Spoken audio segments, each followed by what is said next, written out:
Hello मेरे प्यारे बच्चों। तो कैसे हैं आप? उम्मीद है अच्छे होंगे। और पिछले कक्षाओं में हमने चर्चा किया था स्टमक के बारे में, और आज हम चर्चा करने वाले हैं इंटेस्टाइन के बारे में। और ये हमारे पाचन तंत्र का ही हिस्सा है और इसका काम मुख्यतः पाचन करना होता है, यानी कि जो भी खाते पीते हैं उन चीज़ों का ये पाचन करता है, साथ ही साथ उसका अवशोषण यानी एब्जॉर्प्शन करने का भी काम करता है।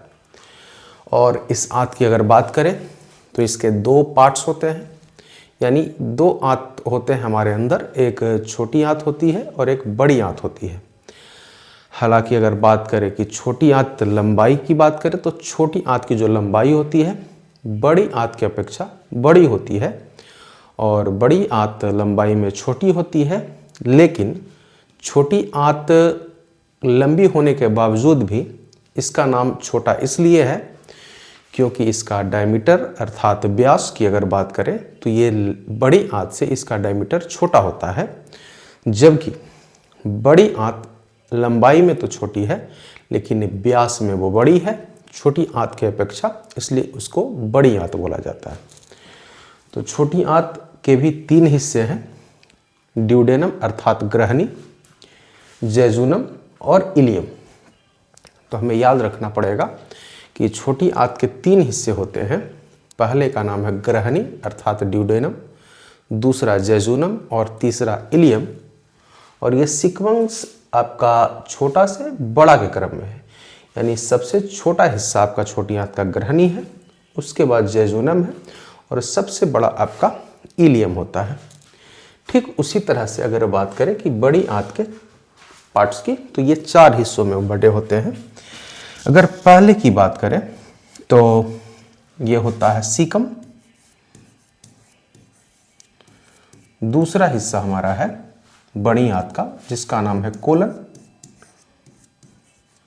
जो हमारा बड़ी आंत का तीसरा हिस्सा है उसका नाम है रेक्टम। रेक्टम को ही हम लोग मलाशय भी कहते हैं, जहां मल इकट्ठा होता है। और अंतिम हिस्सा आपका एनल अर्थात मल द्वार है। तो ये चार हिस्से आपके बड़ी आंत के भी यहाँ पे हो जाते हैं। अगर इसका डायग्राम यहाँ पे हम लगाना चाहें तो कुछ इस तरह से भी हम यहाँ पे डायग्राम इसका देख सकते हैं।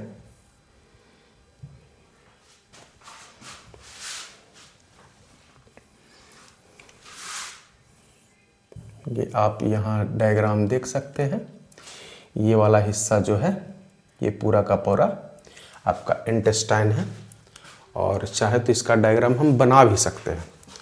तो हम यहाँ पे बना भी लेते हैं एक डायग्राम, छोटा सा और अच्छा सा डायग्राम, ताकि हमें अच्छा लग सके देखने में भी और आपको बनाने में भी थोड़ा इजी हो जाए। तो यहाँ पे हम बनाने का प्रयास करते हैं।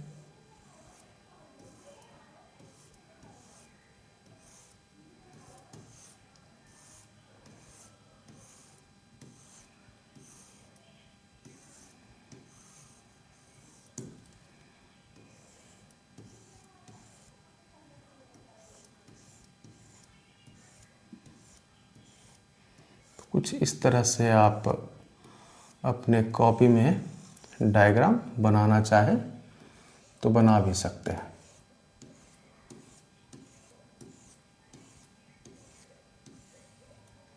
क्योंकि आप जब तक डायग्राम नहीं बनाएंगे तब तक बायोलॉजी तो सीख भी नहीं पाएंगे। तो ये आपका हो गया बड़ी आंत, और इसके अंदर हम बनाते हैं छोटी आंत को। ठीक है, इसके अंदर आपका हम छोटी आंत बना देते हैं।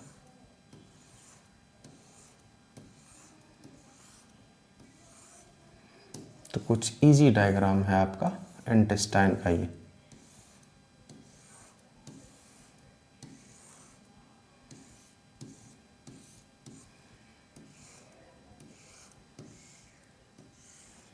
चूँकि हमको बायोलॉजी सीखना है तो हमको पेंटर बनने की आवश्यकता तो है नहीं। छोटा मोटा या छोटा सुंदर सा साफ सुथरा सा एक डायग्राम बनाने का प्रयास हमारा है। और ये जो आपको पिंक कलर वाला दिख रहा है ये आपका बड़ी आंत है। ये आपका क्या है? बड़ी आंत है। और जो व्हाइट कलर वाला है ये आपका छोटी आंत है।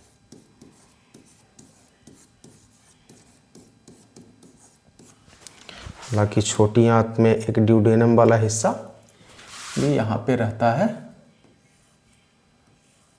जो आपका जुड़ा होता है पेट के सहारे। ये आपका ग्रहणी वाला हिस्सा हो गया।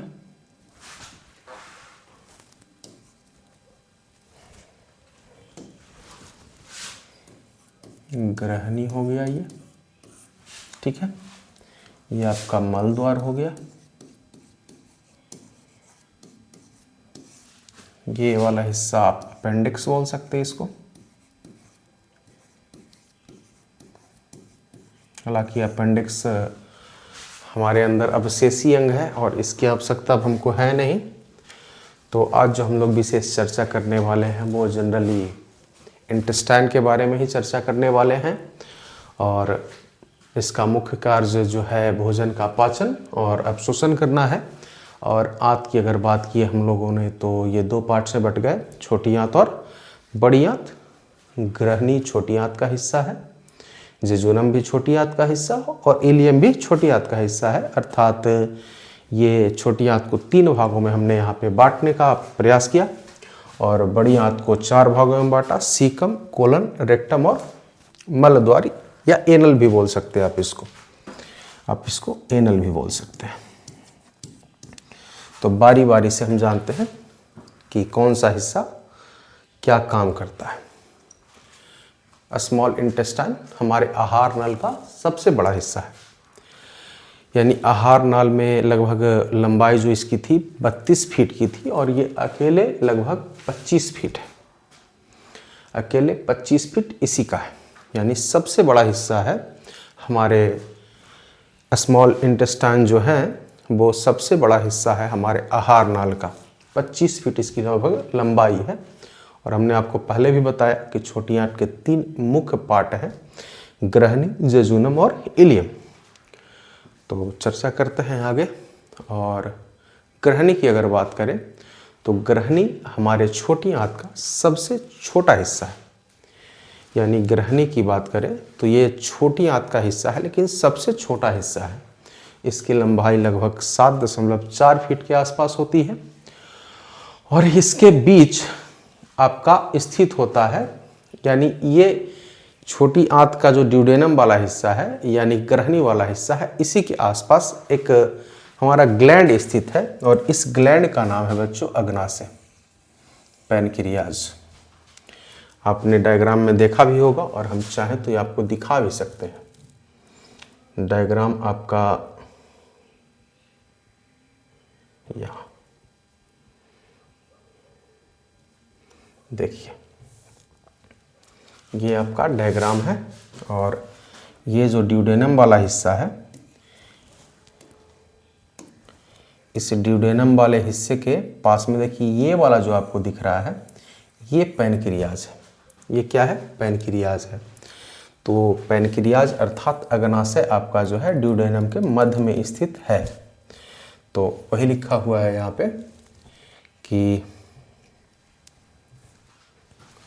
अग्नाशय ग्रहणी के मध्य स्थित होता दिखाई देता है। साथ ही साथ ग्रहणी की अगर बात करें यानी ड्यूडेनम की अगर बात करें तो इसमें वसा घुलनशील विटामिन का अवशोषण होता है।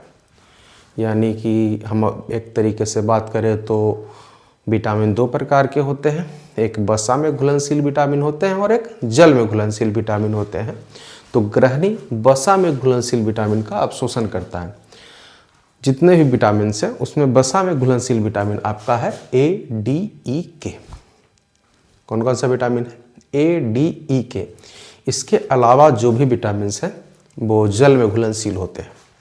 उसके बाद अगर बात करें तो आयरन या अर्थात लोहे का भी अवशोषण। अब लोहा खाने वाला चबाने वाला नहीं, वो जो रोड वगैरह पे मिल जाता है वो लोहा नहीं, जो हमारे अंदर अवशोषित हो सकते हैं, जो हमारे अंदर डाइजेस्ट हो सकते हैं, उस पार्ट का बात कर रहे हैं।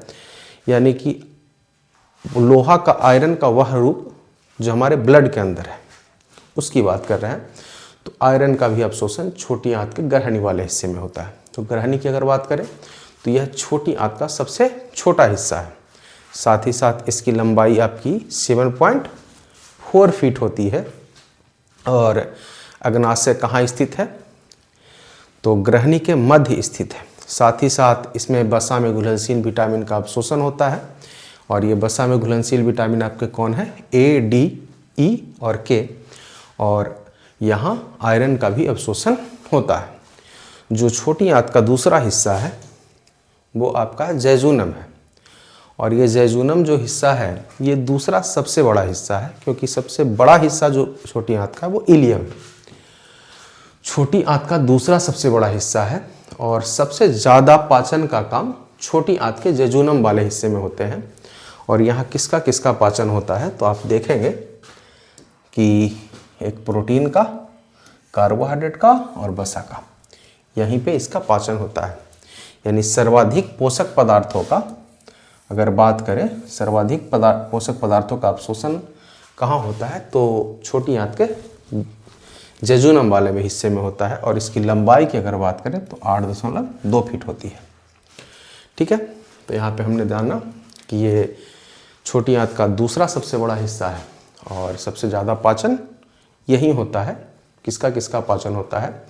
प्रोटीन का, कार्बोहाइड्रेट का और वसा का। इसकी लंबाई 8.2 फीट होती है।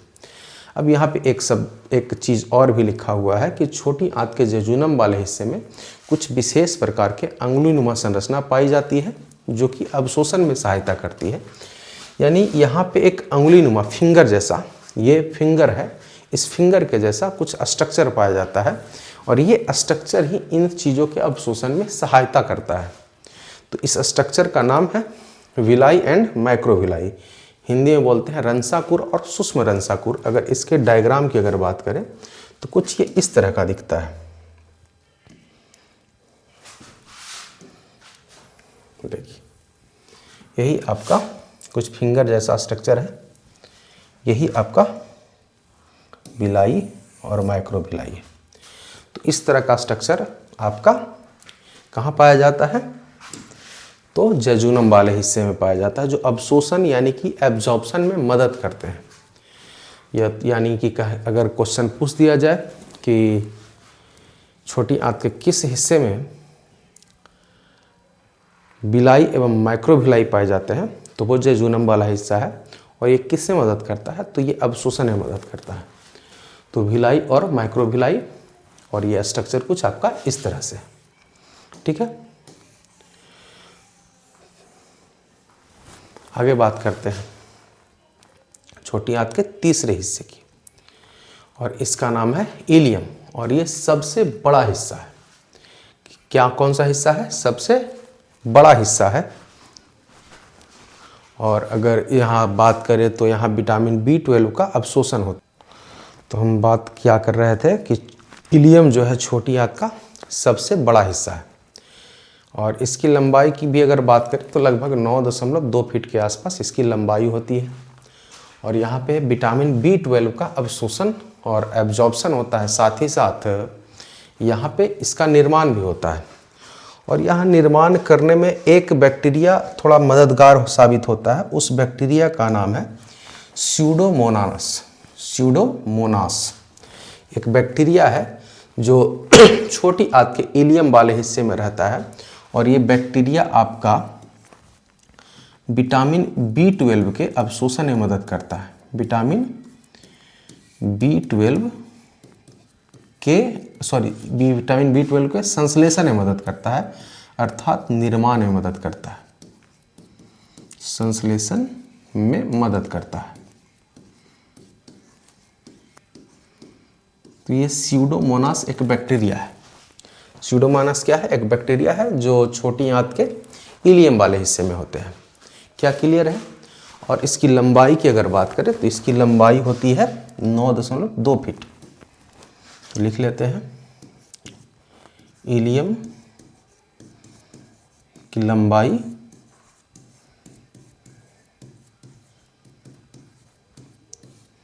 9.2 फीट होती है।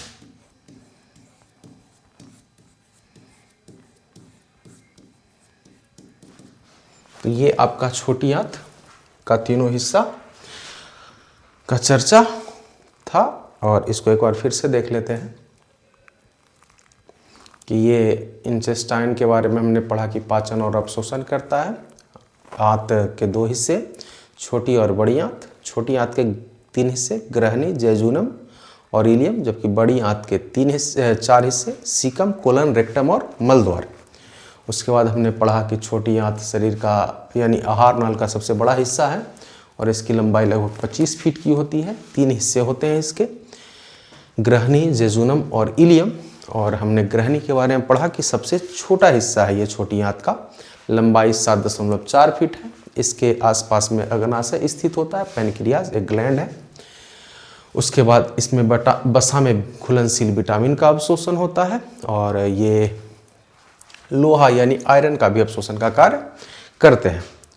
उसके बाद हमने चर्चा किया कि जेजुनम एक जो है छोटी आंत का दूसरा सबसे बड़ा हिस्सा है और सबसे ज़्यादा अवशोषण और पाचन का कार्य यही होता है, और यहाँ पे प्रोटीन, कार्बोहाइड्रेट और वसा का पाचन होता है। इसकी लंबाई लगभग 8.2 फीट होती है और यहाँ 2 विशेष प्रकार के अंगुली नमा संरचना पाए जाते हैं जिसका नाम भिलाई और माइक्रो भिलाई था, और ये अवशोषण में सहायता करते हैं।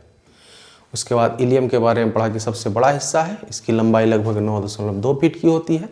यहाँ विटामिन B12 का अवशोषण और संश्लेषण होता है, और यहाँ पे मदद कौन सा बैक्टीरिया करता है? स्यूडोमोनास बैक्टीरिया B12 के संश्लेषण में मदद करता है।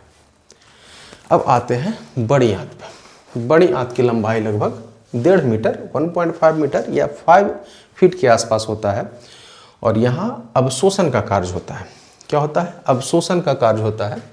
साथ ही साथ यहाँ पे पानी का भी अवशोषण हो जाता है। अभी तक हम पानी का अवशोषण कहीं नहीं देखे थे, लेकिन यहाँ पानी का अवशोषण यहीं पे हो जाता है, यानी कि बड़ी आंत के अंदर पानी का भी अवशोषण होता है, और ये जो जनरली इसका काम ही है अवशोषण का कार्य है। बड़ी आंत का काम है अवशोषण का, और इसके 4 हिस्से हम देख रहे हैं। पहले का नाम है सीकम, दूसरे का नाम है कोलन, तीसरे का नाम है मलाशय अर्थात रेक्टम, और चौथे का नाम है मलद्वार यानी एनल। तो बड़ी आंत के 4 हिस्से सीकम, कोलन, रेक्टम और मलद्वार हो गए। अब हम इसके बारे में जानेंगे कि जो आंशिक पचा हुआ भोजन जो स्मॉल इंटेस्टाइन से था वो सीकम के अंदर आता है। सबसे पहले कहाँ आता है? सीकम के अंदर आएगा, सीकम से कोलोन के अंदर चला जाएगा, और कोलोन में जो भी पोषक तत्व होंगे कोलोन के अंदर अवशोषित हो जाएंगे, और साथ ही साथ इलेक्ट्रोलाइट्स, यानी इलेक्ट्रोलाइट्स कहने का मतलब यहाँ पे खनिज पदार्थों से है, मिनरल से है। सोडियम हो गया, पोटेशियम हो गया, कैल्शियम हो गया, तो इन सब से मतलब है कि ये इलेक्ट्रोलाइट्स का भी अवशोषण कोलन के अंदर हो जाता है।